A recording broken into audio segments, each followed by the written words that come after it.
रविंद्र कौशिक राजस्थान के गंगानगर इलाके में रहते थे। बचपन से ही उनको थिएटर का, एक्टिंग का बहुत बड़ा शौक था। उनके फादर एयरफोर्स में थे। रविंद्र कौशिक दिखने में बहुत स्मार्ट थे।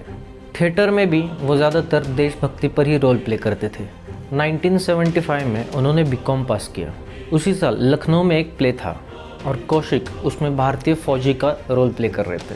लखनऊ के एक थिएटर में जब ये प्ले हो रहा था, उस टाइम वहाँ पे रॉ के कुछ एजेंट्स बैठे हुए थे। जनरली रॉ एजेंसीज जासूस बनने का चांस उन लोगों को देती है जो बॉर्डर के आसपास रहते हैं। श्रीगंगानगर भी बॉर्डर के आसपास ही है, तो रॉ की नज़र कौशिक के ऊपर श्रीगंगानगर से ही थी। तो उस प्ले के दौरान लखनऊ में कौशिक की मुलाकात रॉ के एजेंट्स से हुई।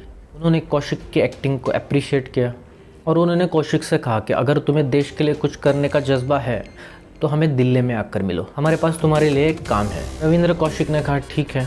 तो 1975 के एंड में रविंद्र कौशिक दिल्ली पहुंचते हैं। तब तक उसे कुछ भी आइडिया नहीं था कि काम कौन सा है या फिर ये लोग कौन हैं और रॉ क्या है। उसने रॉ का नाम तक नहीं सुना था। वो दिल्ली आते हैं, फिर उनको दो लोग मिलते हैं, उनके साथ बातचीत होती है, फिर वो उसको रॉ के ऑफिस लेके जाते हैं। पहली बार उनको तब पता चलता है कि हमारे देश की जो खुफिया एजेंसी है उसका नाम रॉ है। और रॉ के ऑफिसर्स भी सबसे पहले कौशिक को, जो दुनिया भर में हमारे जासूस है, उनके किस्से कारनामे सुनाते हैं, जिससे कि कौशिक बहुत ही प्रभावित होते हैं। फिर रॉ कौशिक को ऑफ़र देती है कि अगर उनको जासूस बनना है तो बताइए। ना सोचे समझे रविंद्र कौशिक हाँ बोल देते हैं। इसके बाद ट्रेनिंग की शुरुआत होती है। रविंद्र कौशिक को पहले ही बताया गया था कि उसको घर पे नहीं बताना है कि वो क्या करने जा रहा है, सारी बातें खुफिया रखनी है। उसके बाद ट्रेनिंग शुरू होती है। अमृतसर, पठानकोट और दिल्ली, 3 जगहों पर उनको ट्रेन किया जाता है। रविंद्र कौशिक जी की पंजाबी बहुत अच्छी थी और पाकिस्तान के ज़्यादातर इलाकों में पंजाबी बोली जाती है। लेकिन दिक्कत ये थी कि अगर पाकिस्तान में जाके रहना है तो वहाँ की उर्दू आनी चाहिए, लिखना, पढ़ना और बोलना भी। वहाँ रहने के लिए नाम और पहचान दोनों बदलना होगा। फिर रविंद्र कौशिक को उर्दू की तालीम दी जाती है। अरबी, कुरान शरीफ ये सब पढ़ाया जाता है। नमाज कैसे पढ़ते हैं, नमाज में क्या पढ़ते हैं, ये सिखाया जाता है। तो पहले फेज़ में ये सारी कुछ चीज़ें सिखाई जाती हैं। दूसरे फेज़ में उनको पाकिस्तान के नक्शे के बारे में पढ़ाया जाता है। पाकिस्तान में शहर कौन कौन से है, वहाँ की ज़ुबान कौन कौन सी है, वहाँ के नेता कौन कौन से है। फिर उसके बाद जासूसी की बेसिक चीज़ें सिखाई जाती है। उसके बाद हथियारों की ट्रेनिंग दी जाती है। ये तय किया गया कि रविंद्र कौशिक को लॉन्ग टर्म के लिए पाकिस्तान में रहना है। फिर उसकी नई पहचान बनाई गई, उसको मुस्लिम रीति रिवाज सिखाए गए, यहाँ तक कि रविंद्र कौशिक का खतना भी किया गया ताकि वो पूरी तरह से मुसलमान साबित हो। जब सारी ट्रेनिंग कंप्लीट हो जाती है तो ट्रायल के तौर पे रविंद्र कौशिक को 6-7 अलग अलग मुल्कों में भेजा जाता है और छोटे मोटे असाइनमेंट्स दिए जाते हैं। वो सारे असाइनमेंट्स को कामयाबी के साथ पूरा करता है। इस 6-7 कंट्री में भेजने के दौरान उसको पाकिस्तान भी भेजा जाता है। वो पाकिस्तान में भी कामयाब हो जाता है। इस सब में 2 साल निकल जाते हैं। तो 1977 में रॉ ये डिसाइड करती है कि रविंद्र को पाकिस्तान भेजना है और रविंद्र लॉन्ग टर्म के लिए पाकिस्तान में रहेंगे और वहाँ रहकर वो सारी जानकारी देंगे। 1965 और 71 के जंग के बाद इंडिया कोई भी रिस्क लेना नहीं चाहता था, इसलिए रविंद्र कौशिक को पाकिस्तान भेजने का डिसीजन लिया गया। तो 1977 में एक नया नाम और नई पहचान के साथ रविंद्र कौशिक को पाकिस्तान भेजा जाता है। पाकिस्तान की सरजमीन पर उतरने के बाद अब रविंद्र कौशिक से उनका नाम नबी अहमद शाकिर ये रख दिया जाता है। तो रविंद्र कौशिक अब नबी अहमद शाकिर हो चुके थे। उनके सारे आइडेंटिटीज़ रॉ की तरफ से बनाए जा चुके थे। निकलने से पहले रविंद्र कौशिक ने अपने घर वालों को ये नहीं बताया था कि वो पाकिस्तान जा रहा है। उन्होंने बताया था कि काम के सिलसिले में वो दुबई जा रहे हैं। अब वो कराची में पहुंचते हैं और वहाँ पे आम पाकिस्तानी की तरह रहने लगते हैं। यहाँ से उनकी जासूसी की दुनिया के सफ़र की शुरुआत होती है। लेकिन जितना रॉ ने सोचा था, रविंद्र कौशिक उससे बहुत ज़्यादा तेज़ काम करने वाले निकले। जब वो पाकिस्तान पहुँचे तब उनकी उम्र सिर्फ 23 साल थी। वहाँ जाने के बाद उन्होंने कराची के लॉ कॉलेज में एडमिशन लिया, नबी अहमद शाकिर के नाम से। हिंदुस्तान में वो ऑलरेडी बीकॉम में ग्रेजुएशन कर चुके थे। वो वहाँ से लॉ की डिग्री लेते हैं। एक दिन वो अखबार में देखते हैं कि पाकिस्तानी आर्मी के लिए वैकेंसीज़ है। रविंद्र कौशिक को लगता है कि इससे ज़्यादा अच्छा मौका फिर नहीं मिलेगा, तो वो फ़ौरन अप्लाई कर देता है और किस्मत से उनका पाकिस्तानी फ़ौज में सिलेक्शन हो जाता है। रविंद्र कौशिक नबी अहमद शाकिर के नाम से पाकिस्तानी आर्मी का हिस्सा हो जाते हैं। जब ये खबर रॉ को मिलती है तो वो बहुत खुश होते हैं। उसके बाद आर्मी में वो नौकरी करना शुरू कर देते हैं। धीरे धीरे उनका प्रमोशन भी हो जाता है। प्रमोशन पाते पाते नबी अहमद शाकिर यानी कि रविंद्र कौशिक पाकिस्तान की आर्मी में मेजर के पद तक पहुंच जाते हैं। और ये बड़ी बात थी, क्योंकि मेजर के पद पर पहुंचना मतलब आपको बहुत सारी जानकारी आप दे सकते हैं। फिर वो बहुत सारी इन्फॉर्मेशन रॉ तक भेजना शुरू कर देते हैं। कहता है कि उस इन्फॉर्मेशन की वजह से हिंदुस्तान को बहुत फ़ायदा हुआ था। उसी दौरान रविंद्र कौशिक को पाकिस्तान की एक अफसर की बेटी से प्यार हो जाता है। उसका नाम अमानत था। तो ये बात रविंद्र कौशिक जी रॉ को बताते हैं और रॉ भी उनको शादी करने की परमिशन दे देता है। उसके बाद रविंद्र कौशिक उर्फ नबी अहमद शाकिर अमानत से निकाह करते हैं। उसके बाद उनको एक बेटा हुआ जिसका नाम अरीब रखा, लेकिन अब तक उसकी बीवी तक को पता नहीं था कि उनका नाम रविंद्र कौशिक है और ये एक हिंदुस्तानी जासूस है। इस बीच में करीब 4-5 साल गुजर जाते हैं। अब इधर हिंदुस्तान में भी रविंद्र कौशिक के परिवार वाले भी बहुत परेशान थे। 1981 में श्रीगंगानगर में रविंद्र कौशिक के छोटे भाई की शादी थी, तो उसके भाई ने रॉ से बात की, फिर रॉ ने भी इंतज़ाम किया। हालांकि उसमें रिस्क बहुत था, तो कहता है कि रविंद्र कौशिक उम्रा करने के नाम पे सऊदी अरेबिया जाता है और फिर दुबई से रॉ उसको चोरी छुपे हिंदुस्तान में लेके आती है और पाकिस्तान में किसी को पता नहीं कि ये हिंदुस्तान जा रहा है। अब घर वाले रविंद्र कौशिक के ऊपर दबाव डालने लगते हैं कि तुम भी शादी कर लो, तुम घर में सबसे बड़े हो। आखिरकार रविंद्र कौशिक अपने फादर को बता देते हैं कि उसने शादी कर ली है और उसका एक छोटा बच्चा भी है। उस वक्त एक्चुअली बच्चा हुआ नहीं था, उस वक्त उसकी बीवी प्रेग्नेंट थी। वो बताता है कि दुबई में एक मिडिल क्लास लड़की के साथ उसकी शादी हो गई है और वहाँ पे सब कुछ ठीक ठाक चल रहा है। शादी ख़त्म होने के बाद रविंद्र कौशिक अपने घर वालों से फिर से विदा लेता है दुबई जाने के लिए। उसके बाद वो वहाँ से निकल लेता है और पाकिस्तान पहुँच जाता है उसी रूट से वाया सऊदी और दुबई। 1981 में रविंद्र कौशिक की उसके घर वालों के साथ उस शादी में हुई मुलाकात वो आखिरी मुलाकात थी। उसके बाद कभी भी उनकी मुलाकात नहीं हुई। पाकिस्तान जाने के बाद वो अपने काम में लग जाते हैं, इन्फॉर्मेशन भेजते रहते हैं। उनके काम से रॉ भी बहुत खुश था। कहते हैं कि रविंद्र कौशिक की बहुत सारी ऐसी जानकारी है जिसके वजह से हमारे सेना के जवानों की जान बची है। रविंद्र कौशिक ने एक तरीके से एक बहुत बड़ा प्लेटफॉर्म सेट कर दिया था कि आने वाले दिनों में और भी ज़्यादा इम्पोर्टेंट इन्फॉर्मेशन उनसे मिलने वाली थी।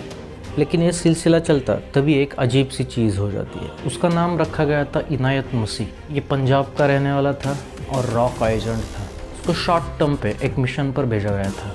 इनायत मसीह को एक काम सौंपा गया था कि उसको रविंद्र कौशल तक कुछ डॉक्यूमेंट्स और कुछ मैसेजेस पहुंचाने थे। तो इनायत मसीह को उस डॉक्यूमेंट्स के साथ पाकिस्तान भेजा गया। कराची में इनकी मुलाकात होनी थी, लेकिन बदकिस्मती से जब इनायत मसीह बॉर्डर क्रॉस करता है तो कुछ ही दूरी पर पाकिस्तानी आर्मी उसको पकड़ लेती है। उसके बाद इनायत मसीह को बहुत टॉर्चर किया जाता है। इनायत मसीह टूट जाता है और सारी कुछ सच्चाई बोल देता है कि वो एक हिंदुस्तानी जासूस को मिलने आया था, कुछ डॉक्यूमेंट्स और मैसेज पहुंचाने आया था। फिर उसको पूछा जाता है कि वो हिंदुस्तानी जासूस कौन है, तो इनायत मसीह सारी कुछ सच्चाई बोल देता है। उस एजेंट का नाम नबी अहमद शाकिर है और वो पाकिस्तानी आर्मी में है। पाकिस्तानी आर्मी शॉक हो जाती है कि हमारी आर्मी में एक हिंदुस्तानी जासूस है। इस जानकारी के बाद पाकिस्तानी सेना एक चाल चलती है। वो इनायत मसीह को साथ लेकर कराची पहुंचती है। वो इनायत मसीह से कहते हैं कि तुम्हारी जिस जगह जिस दिन मुलाकात फिक्स है, तुम उस टाइम पे उस जगह पर जाओगे और ये डॉक्यूमेंट्स उसको दोगे। कराची के जिन्ना गार्डन में इन दोनों की मुलाकात फिक्स थी। फ्राइडे का दिन था, 1983 अप्रैल का महीना। सुबह करीब 7:30 बजे के आसपास इनायत मसीह जिन्ना गार्डन में पहुंचता है। तय वक्त पर वहाँ पर नबी अहमद शाकिर यानी रविंद्र कौशिक गार्डन में पहुँचते हैं। उसके बाद दोनों एक बेंच पर बैठते हैं। इनायत मसीह रविंद्र कौशिक को डॉक्यूमेंट्स देता है। जैसे ही ये होता है तो वहाँ पर पाक आर्मी के कुछ लोग पहले से ही छुपे हुए थे। वो बाहर आते हैं और नबी अहमद शाकिर को घेरे में ले लेते हैं। उसके बाद उनको गिरफ्तार कर ले जाया जाता है। उनके ऊपर बहुत जुल्म किए जाते हैं। अब यहाँ पर नबी अहमद शाकिर का किरदार ख़त्म हो जाता है, क्योंकि यहाँ पर रविंद्र कौशिक की असलियत सामने आ चुकी थी। बहुत सारी तकलीफ़ें दी जाती हैं।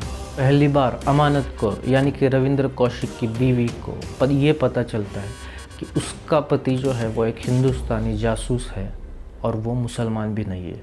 उसके बाद वो सिर्फ एक बार अपने बेटे को लेकर सियालकोट के जेल में रविंद्र कौशिक को मिलने आई थी। उसके बाद जब तक रविंद्र कौशिक पाकिस्तान की जेल में ज़िंदा थे तक वो वापस मिलने नहीं आई। और रविंद्र कौशिक ने भी अपने खत में लिखा था कि मेरे वजह से उसकी ज़िंदगी हराम हो गई। और जब ये पता चला कि ये रविंद्र कौशिक की बीवी है तो जाहिर है कि उस फैमिली के ऊपर भी बहुत सारे जुर्म ढाए गए। रविंद्र कौशिक के लिए उसकी बीवी को भी पाकिस्तानी आर्मी ने बहुत टॉर्चर किया था। रविंद्र कौशिक से लगातार एक ही बात पूछी जा रही थी कि उन्हें क्या क्या इन्फॉर्मेशन रॉ को पहुंचाई है, लेकिन वो इतने बहादुर थे कि उन्होंने कभी भी अपनी ज़बान नहीं खोली। सारे जुल्म सहे, सारे टॉर्चर सहे, लेकिन कभी भी अपनी ज़बान नहीं खोली। अगर इनायत मसीह ना टूटता, अगर इनायत मसीह ना पकड़ा जाता तो शायद ही रविंद्र कौशिक का सच सामने आता। फिर रविंद्र कौशिक के ऊपर मुकदमा चला, उन्हें फांसी की सज़ा सुनाई दी। और जब ये सब कुछ हो रहा था तो रविंद्र कौशिक को उम्मीद थी कि भारत सरकार उनको ज़रूर आज़ाद कराएगी। उसकी एक वजह यह भी है कि अक्सर दो मुल्कों के बीच में अगर कुछ जासूस पकड़े जाते हैं तो उनकी अदला बदली भी होती है कि मानो आप हमारे 3 जासूस छोड़ दो, हम आपके 3 जासूस छोड़ते हैं। तो ऐसा पहले हुआ है, अब भी होता है। तो रविंद्र कौशिक ने पाकिस्तान की जेल से भारत सरकार को भी खत लिखे और अपने घर वालों को भी खत लिखे। पहली बार रविंद्र कौशिक के घर में एक खत आता है। वो खत रविंद्र कौशिक के फादर के हाथ लगता है। उस खत में लिखा रहता है कि मैं पाकिस्तान में हूँ, मुझे फांसी की सज़ा दी गई है और आप भारत सरकार से बात कीजिए। ये मुमकिन है कि मुझे वापस हिंदुस्तान लाया जा सकता है। ये खत उर्दू में लिखा था और उसके घर में उर्दू सिर्फ उसके पापा को आती थी और ये खत पढ़ने के बाद ही उनका देहांत हो जाता है। तो घर में किसी को भी पता नहीं था कि ऐसा कोई खत आया है। उनके फादर साहब की मौत के कुछ दिन बाद घर वाले किसी मेंबर की नज़र उस खत पर पड़ती है, लेकिन खत उर्दू में लिखा रहता है।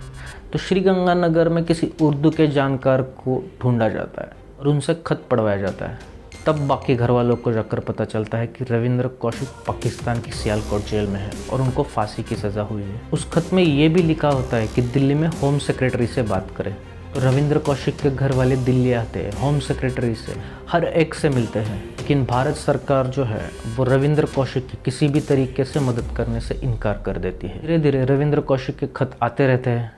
एक खत में तो रविंद्र कौशिक ने ये भी लिखा था कि मुझे उम्मीद नहीं थी कि भारत सरकार मुझसे ऐसा व्यवहार करेगी। अगर मैं अमेरिका का एजेंट होता तो वो लोग मुझे 3 दिन में छुड़ा के लेके जाते, लेकिन यहाँ पे मैं सालों से पड़ा हूँ, लेकिन मेरी सरकार मेरी कुछ भी नहीं सुन रही है।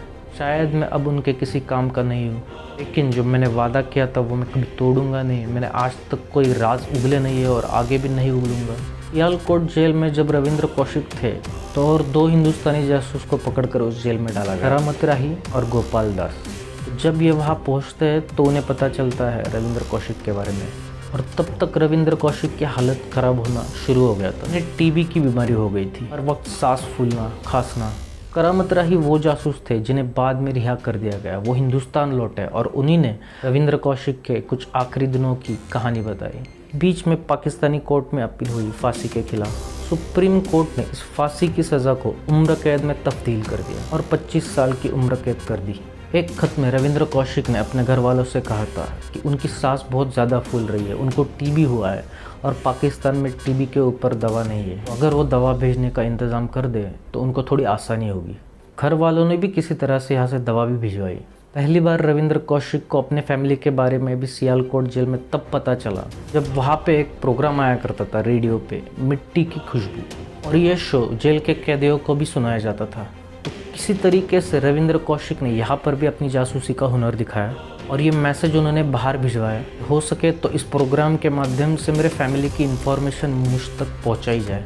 तो उस प्रोग्राम के ज़रिए पहली बार रविंद्र को पता चला कि उनके फादर साहब की डेथ हो चुकी है। फैमिली की हालत भी बहुत बिगड़ चुकी है। फैमिली भी श्रीगंगानगर से जयपुर शिफ्ट कर गई है। तो ये सारी चीज़ें पता चली। 16 साल अलग अलग जेल में बिताते बिताते टीबी की बीमारी से अब उनको दिल की बीमारी भी हो गई थी। 2001 में मुल्तान की जेल में रविंद्र कौशिक अपनी आखिरी सांस लेते। 16 साल वो भारत सरकार से लगातार गुजारिश करते रहे।